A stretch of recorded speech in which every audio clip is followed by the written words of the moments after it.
สบายดีหมู่เพื่อนนักลงทุนทุกท่าน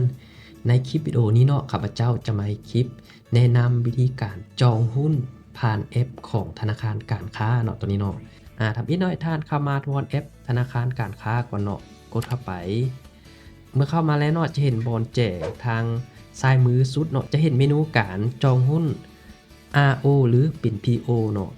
สองตัวนี้เนาะเป็น RO หรือ PO ตัวนี้เนาะ RO ก็คือจำหน่ายหุ้นให้กับท่านที่มีหุ้นธนาคารการค้าก่อนเนาะตัวนี้เนาะสำหรับ PO เมนจำหน่ายหุ้นให้กับท่านใดที่ยังบ่ทัน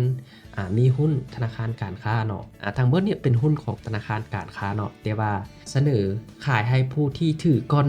และเสนอขายให้ผู้ที่กำลังจะซื้อหุ้นเนาะตัวนี้เนาะให้กดเข้าไปได้เลยกดเข้าไป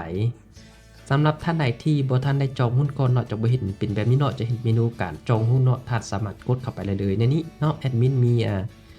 เคยได้จองมาแล้วเนาะกดไปบนจองหุ้นเพิ่มตัวนี้เนาะกดเข้าไปในนี้เนาะจะมี2โบรกเกอร์ให้เลือกเนาะ1เป็นบริษัทหลักทรัพย์ลาวจีน2คือเป็นบริษัทBCLKT เนาะ2บริษัทตัวนี้เนาะเป็นบริษัทผู้จำหน่ายหุ้นคือภาษาหนึ่งเขาเป็นโบรกเกอร์เนาะตัวนี้เนาะถ้าท่านใดเนาะลงทะเบียนกับโบรกเกอร์BCLKT ไปสมัครอยู่ในเคาน์เตอร์ธนาคารหรือเข้าไปในสำนักงานของ BCLKT ก็ให้กดเลือกเอาบริษัท BCLKT เนาะและท่านใดเนาะสมัครกับบริษัทหลักทรัพย์ลาวจีนเนาะก็ให้กดเอาเลือกเอาบริษัทหลักทรัพย์ลาวจีนเนาะในนี้เนาะแอดมินได้ลงทะเบียนกับบริษัทหลักทรัพย์ลาวจีนเนาะกดให้เป็นหมายติ๊กตัวนี้เนาะกดบัญชีที่เราลงทะเบียนเนาะกดเข้าไปในนี้เนาะเพิ่นจะให้เติมอยู่2อันเนาะให้กดไปได้เลยว่าท่านอาชีพอย่างเนาะตัวนี้เนาะและตัวที่2คืออัปโหลดรูปเนาะตัวนี้เนาะรูปตัวนี้อาจจะเป็นบัตรประจำตัวหรือเป็นพาสปอร์ตก็ได้เนาะตัวนี้เนาะกดเข้าไปโอเคในนี้แอดมินเลือกเป็นพาสปอร์ตเนาะกดอัปโหลดได้เลยเมื่ออัปโหลดมาเรียบร้อยแล้วเนาะกดดำเนินการต่อไปได้เลยกดต่อไปในนี้เนาะเพิ่นจะให้เติมหมายเลขอีเมลเข้าไปเนาะตัวนี้เนาะท่านจะเติมก็ได้หรือบ่เติมก็ได้เนาะตัวนี้เนาะ2ก็คือเพิ่นจะติดต่อหาทางเป็นหมายเลขโทรศัพท์เนาะตัวนี้เนาะในนี้เนาะแอดมินจะบ่เติมเนาะจะให้เพิ่นติดต่อมาทางเบอร์ WhatsApp ของที่ลงทะเบียนไว้หรือเป็นเบอร์โทรที่เราลงทะเบียนไว้เนาะ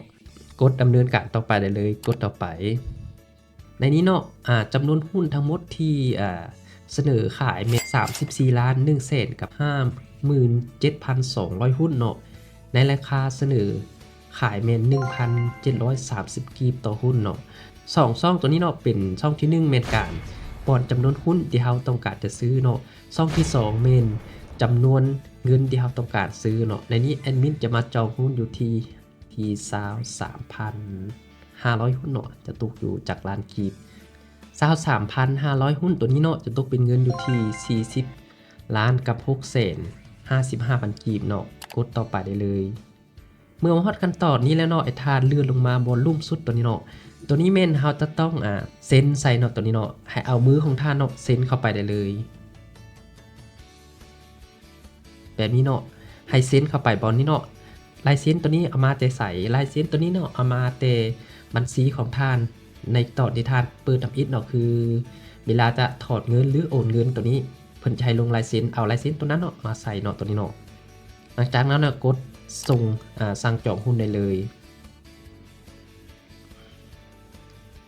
โอเคเนาะ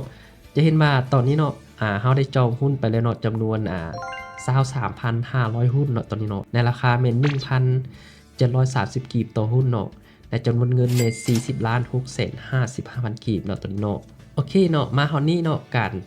จองหุ้นเมนสำเร็จสมบูรณ์เนาะคำเตือนเนาะคลิปนี้บ่เป็นคลิปแนะนำการลงทุนแต่เพียงอย่างใดเป็นเพียงคลิปแนะแนวทางในการลงทุน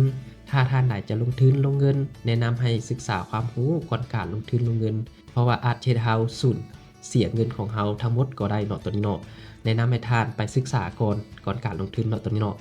สำหรับท่านใดยังบ่เข้าใจขั้นตอนใดเนาะก็สามารถทักมาหาดักเบอร์ WhatsApp ที่ขึ้นในหน้าจอปัจจุบันนี้ได้และท่านสามารถคอมเมนต์ใต้คลิปวิดีโอนี้ว่าต่อไปอยากให้แอดมินเฮ็ดคลิปเกี่ยวกับหยังเนาะสำหรับคลิปวิดีโอนี้ขอกล่าวคำว่าสบายดี